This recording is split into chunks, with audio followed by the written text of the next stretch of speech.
And welcome back, everybody, to another episode of Tidal Flooding Talk. I am meteorologist Joe Martucci. Joined with me, our full team of Tidal Flooding Talk co-hosts. We have Palma Shiles, we have Dan Skeldon, and we have for at least my intents and purposes, a very special guest, my weather dad, birthday buddy, New Jersey State Climatologist, Dr. Dave Robinson. We are going to have him on today to talk about we'll talk about sea breeze fronts and the climatology of them. We'll talk about the history of coastal flooding here at the shore. We'll talk a little bit about his role as New Jersey State Climatologist in the Rutgers, New Jersey Weather Network. And I think we have to also talk about the wildfire that we had last week, the Jones wildfire as well. So Dave Robinson is a super smart person, a friend of mine. I'm really happy to have him on here today. And welcome to Tidal Flooding Talk. Well, thanks for having me. Pleasure to be here. Awesome. So let's we'll talk a little bit about yourself here. So you've been New Jersey State Climatologist for how many years now? 34 years. 34 years. Okay. So as long as I've been alive, literally. So you've been state climatologist for a long, long time. Given what we've seen over the past couple of months, we had the historically dry fall, we had the drought, now we have this Jones fire. I don't know, what are your thoughts on the past couple of months of weather, putting it into a climatological perspective? Yeah, the big concern's been drought. That's very climatologic in nature, more so than, say, meteorologic in many a sense. And what we saw was New Jersey's worst drought episode since 2002, when conditions were much worse at the end of a 4 to 5 year general widespread drought. So it's been quite a while since we've seen such dry conditions across the state. We've been teased multiple times this century, but nothing like we saw with the driest of any month on record in 130 years, October of last year. September was the state's third driest during the 130-year period, and January was the third driest as well. Put it all together, it was pretty impressive. So I'm guessing you've been plenty busy with media requests and the like over the past couple of months talking about this. Many. Not quite the 500 interviews I gave in 2002, but quite a few. Well, the media's consolidated, so yes. There's not as many media folks, unfortunately, to talk to now. Right. Does this count for you, Tidal Flooding Talk? Does it go in your record book? Sure. Great. Talk about, whether it's fire, tidal flooding, blizzards, we take on all takers. Awesome. Okay, good. We're very happy that you're in the book here. Let's talk about tidal flooding, because we haven't seen much, over the past couple of months, and that's certainly good news here. How much do you look into coastal flooding and coastal flooding trends just as part of a job as state climatologist? Yeah, we'll look at more of the coastal flooding episodes and try to put them in climatologic perspective. We have a wonderful marine science group at Rutgers who studies circulation of coastal waters more so than I do. But we try to tie it in with coastal storms, for instance, a Sandy in the extreme, but just a nor'easter coming up the coast. So, and then with the whole ramifications of sea level rise, with the global climate change, the warming of the ocean waters, the melting of ice sheets, and the rising seas, that becomes quite a climatologic topic, not in an acute sense, but something that building over time. And it manifests itself in these coastal flooding events, these nuisance or sunny day floods. Now, we hear from our meteorologists all the time, right? We're here with Joe and Dan every week. Now, how does your job as a climatologist really differ from theirs? And also, how do you work with them, meteorologists?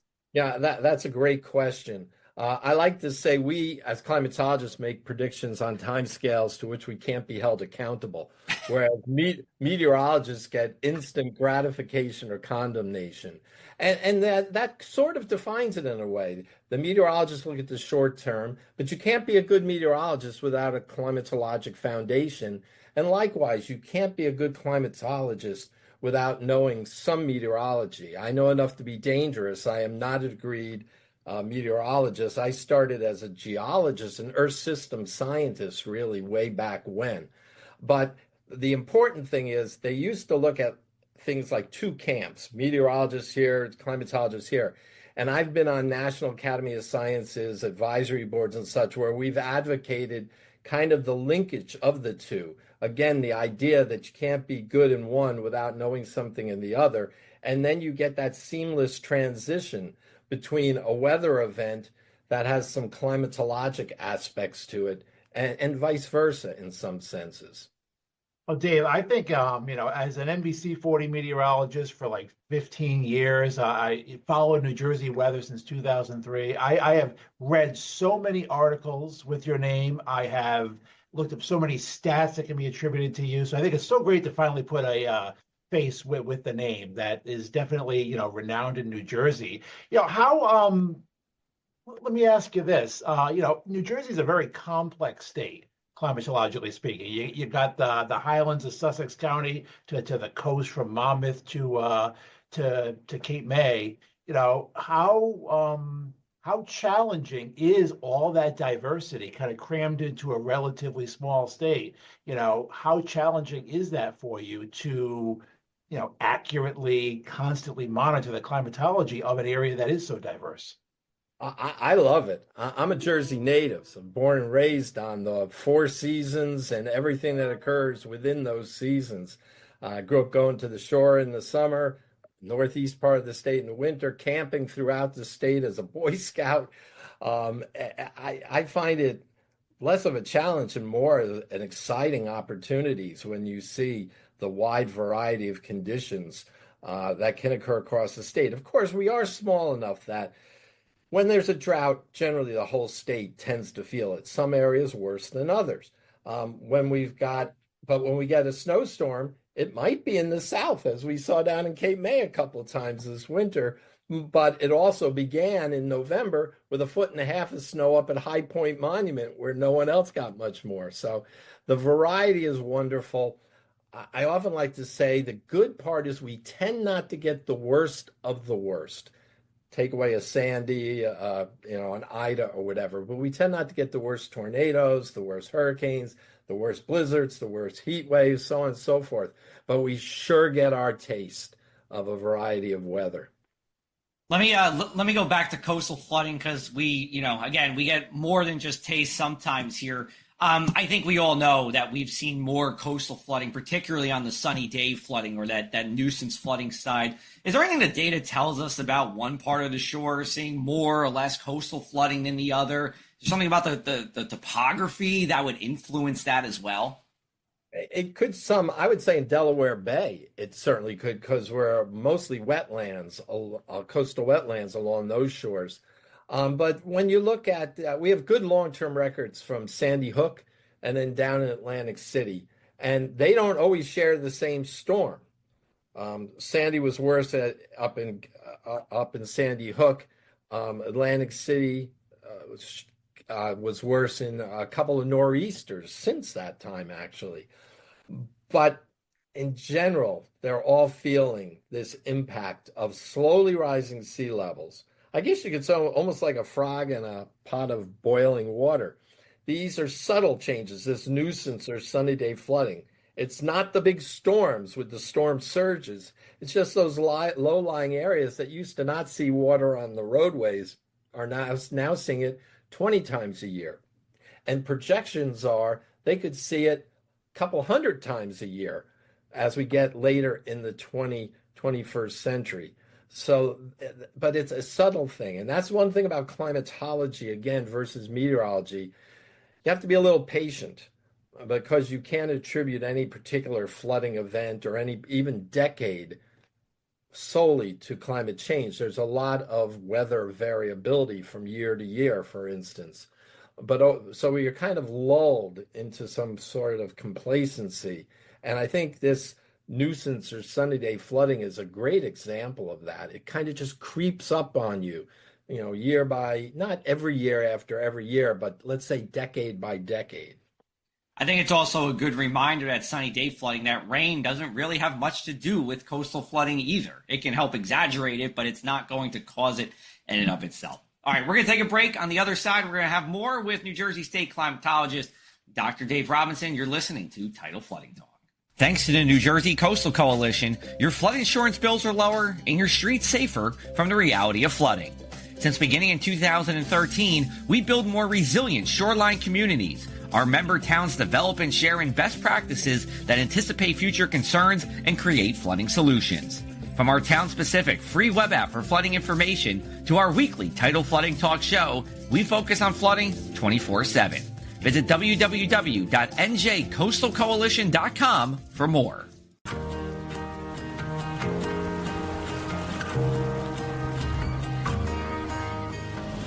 It's time to rediscover that feeling through the endless rhythm of waves. You know, that feeling where you deserve to be celebrated.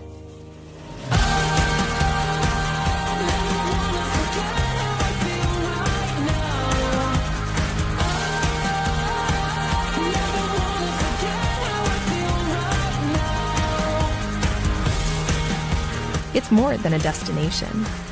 It's a place where every moment holds the potential for adventure, excitement, and unforgettable memories.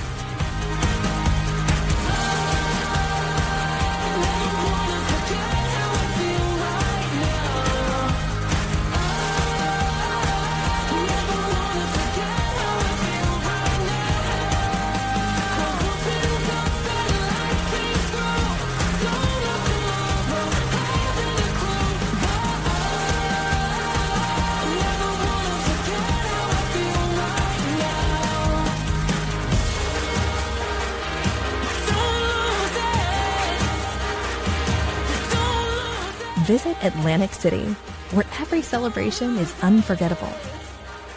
That feeling never stops.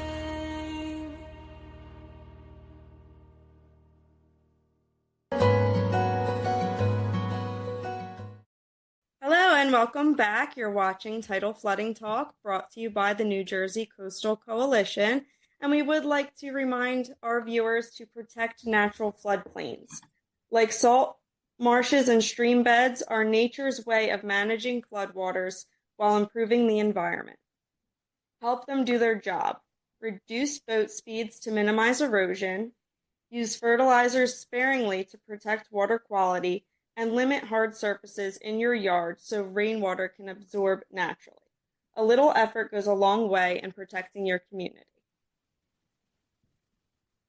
All right, so let's switch over to sea breeze fronts, because we're here at the shore. Our member towns, are up and down the Jersey Shore, and we all still get this. We get skunked by the sea breeze, especially this time of the year in the spring. So explain how sea breezes form. How do we get this localized influence? And why is it really only during the spring and, early-ish summer that we really experience those differences?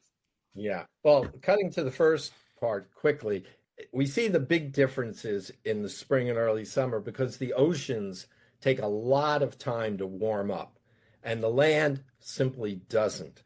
And it's those thermal contrasts between the ocean waters, which chill the air above them, and the land, which can heat up and warm the air above it, that is so stark, the differences during April, May, June into July. So the idea is that during daytime hours, sun's heating up the land very quickly, and we know that warm air rises. So that warm air rises inland, and it's got to be replaced by something. I love to say nature abhors a vacuum. So that air has to come from somewhere. Meanwhile, you've got that cool air off the coast, which is more dense, and it just flows in off the ocean, atop the ocean, inland. And it may only come to the beach. Some of you may recall being on the beach and it gets really chilly, and then you walk over the dunes and it's warm. That's very localized. There are other times where it can make it up to the bay. Sometimes it can make it, I like to use the parkway. And then if it gets a little nudge from what we call more synoptic, general weather patterns, I've seen these sea breezes, which is a bit of a stretch, make it all the way over to the Delaware River. It's a little stretch to call that a sea breeze. It needs quite a kick. Yeah. And what's amazing in the spring, you can have, and we've documented this, 90-degree temperatures in Camden County, and it's 50 in Seaside Heights in the middle of the afternoon on an April day. Now, 90 is very warm for an April day inland, but it just shows you the difference. But there's many days in the spring where it's 10 or 15 degrees difference just within a couple of miles. And with that, you get, I call it nature's air conditioning during the summer, where it can lower temperatures along the coast of quite comfortable levels. And the high temperature of the day might be at 10 or 11 in the morning, and then the sea breeze kicks in.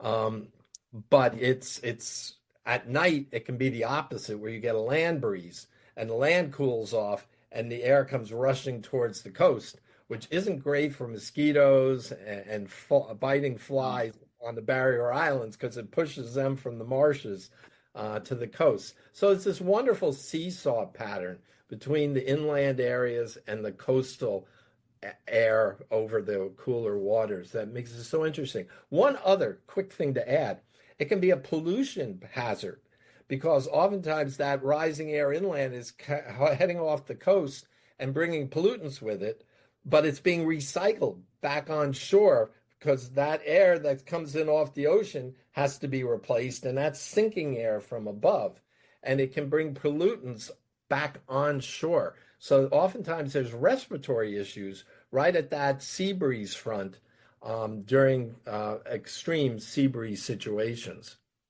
Now, are there times of year when sea breezes are most common? I know you mentioned spring and summer, but is there anything that really stands out for the seasons? Spring for sure. Sometimes in March, as early as March, April, May time period. Then it tempers down, where you might have a 10-degree, 15-degree difference, not a 30-degree difference. By the time you get to the fall, the waters are warmer than the land. So you kick out that mechanism for a sea breeze, and the waters just take a long time to cool off. And anyone who lives along the coast knows you wait forever for spring to come and for those forsythia to bloom.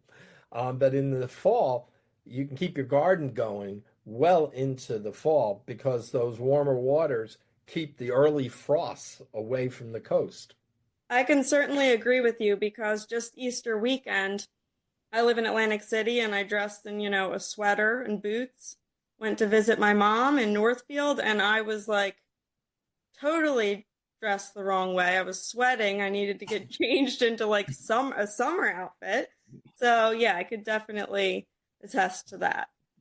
And Dave, I think New Jersey is a cool state in that, you have a couple tools where you can, if you're not out in person, kind of monitor these sea breeze fronts. You got the great Rutgers and New Jersey Weather Network, where you have so many stations where you can monitor the temperatures, see those colored contours move inland. And of course, with a good sea breeze front, you got the radar too. It just picks up the different density and air masses, that you can see the front actually on the move, which is pretty cool. I want to ask you though, when I was in South Jersey, I just wanted to see if there's a climatological record of this. I've seen instances where the sea breeze front moves inland, but it's not a Jersey Shore wide phenomena, where like from around Ocean City or on the Cape May Peninsula, there's enough of a strong wind where it holds off the sea breeze. Like the Cape May beaches are 70 something degrees, while Atlantic County beaches on north are like 50 something. Have you seen that, where it's kind of a partial sea breeze or not a statewide sea breeze? Absolutely. In fact, Dan, that's more common in my estimation. We've never done a full climatological study, but look at a map, folks, and look at the geometry of the coastal Jersey Shore. Yes, you have on southerly winds, it's often it's the bay, it's the Delaware Bay stations in our network that are cooler, because the waters are coming off the cooler bay. But just a slight difference in the direction of the wind, the South Jersey coast from about Manasquan Inlet down is angled more southwest to northeast than north of there, where it's more of a north-south alignment. So the winds come, it's just a difference of 5, 10, maybe 15 degrees in the angle at the wind coming ashore, coming from the south or southwest. And it's very difficult to get a strong sea breeze from Sandy Hook to Asbury Park, LBI, Atlantic City, and Cape May. That's rare. Yeah, we don't see that often, and especially in Monmouth County, sometimes those sea breezes don't come through. But we'll take one more break. We're going to come back on the other side. We'll talk more about the Rutgers, New Jersey Weather Network and the State Climate Office here on Tidal Flooding Talk.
All right, it's our last segment with New Jersey State Climatologist Dr. Dave Robinson. I did want to bring up one more thing on the sea breeze for you. I feel like I always see on the Rutgers, New Jersey Weather Network that Seaside Heights and Harvey Cedars that are always the coldest on those sea breeze front days. Is that a true thing, or is it just a matter of where the weather station is? Because sometimes that can play a role too.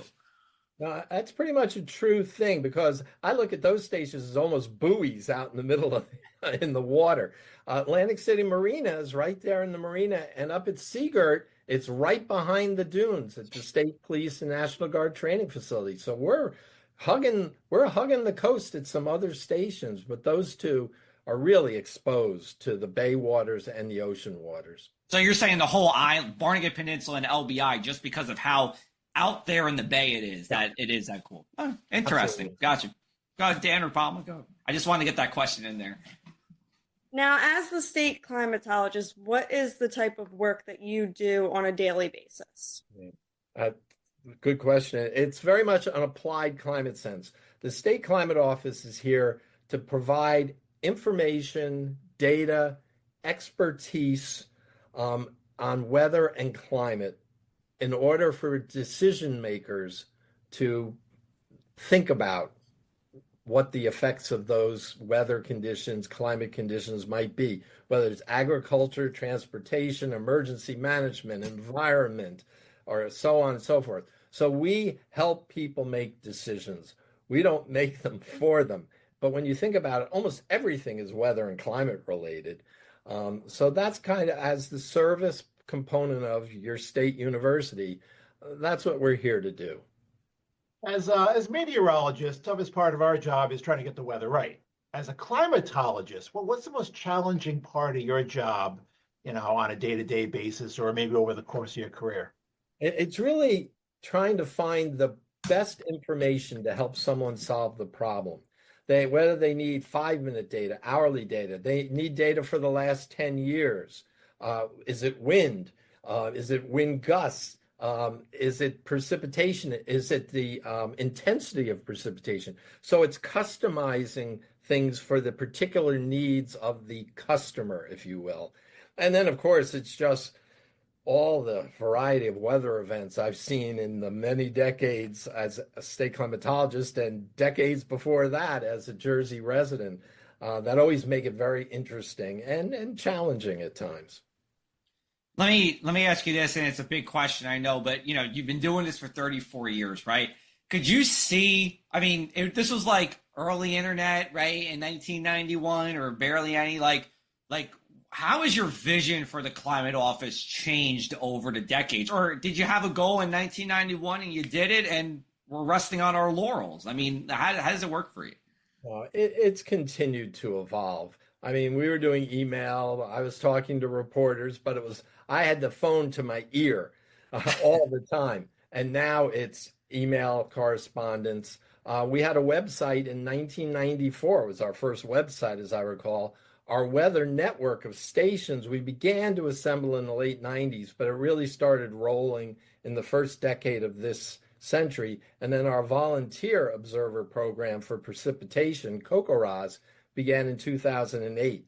So I don't think I ever envisioned the interconnectivity of people making observations and entering their data online, or being able to go and get instant information on weather from soon to be 70 stations around the state, from High Point Monument to Cape May. So that's what's really changed, is how quick you expect the data now, and how rich the sources of data are from automated stations and from citizen science volunteers. Well, I think I speak on behalf of all New Jersey meteorologists that we couldn't do our jobs without the work that you're doing and what the climate office is doing, because we look at those maps every single day. We're posting them online. We need to give you more credit online too, when we post them. But we do look at it every single day. So let's wrap up with this, like we do every week. What is the one thing you can't stop talking about, Dr. Robinson, tidal flooding or otherwise, in the past couple of days? Well, I think for the past week, it's been the fire situation, how quickly the fire last week spread on a night where it was breezy, but not very, very windy. It wasn't ideal fire weather conditions, but it spread so very quickly and became so dangerous. And then to credit to the Forest Fire Service of New Jersey and all the local volunteers for their heroic actions in saving structures. That's the big story of the week, probably the big story of the month. Dan? I'll have to agree. Go. I just have to agree with Dr. Robinson, because seeing the videos of the firefighters out there that, I would be running away from that, and they're out there just right in the front, in the face of it. I kind of agree. I mean, we're all in agreement here. I mean, the Pine Barrens are just so unique. I mean, so beautiful, but they are a huge fire hazard, one of the biggest on the East Coast. I think this is the anniversary of the 63 huge fires in late April. So you want to get through every fire season without, a big disaster. So let's hope we start busting that drought and get past this fire season, green up, and have a great summer.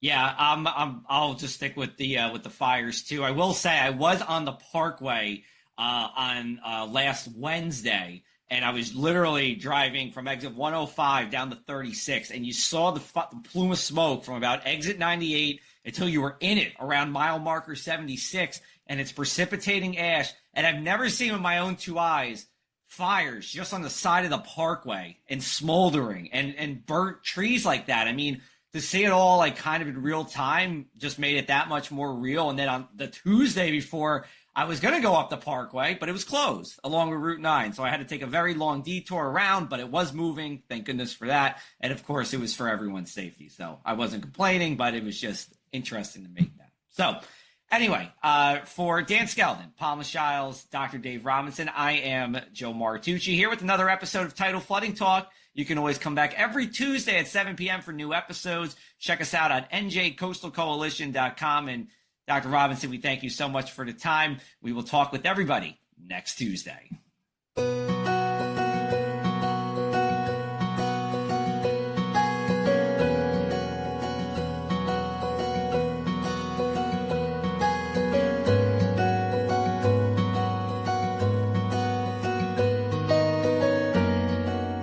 What's going on, sports fans? Rich Quinones, and I am absolutely thrilled, honored, and humbled to announce Middays with Q is back in the saddle right here in the friendly confines of the Tri-X 57 studios. Catch me live every Tuesday and Thursday. All you got to do is log on to TriX57.com. We are breaking down the world of sports from A to Z. Look forward to talking to you every Tuesday and Thursday.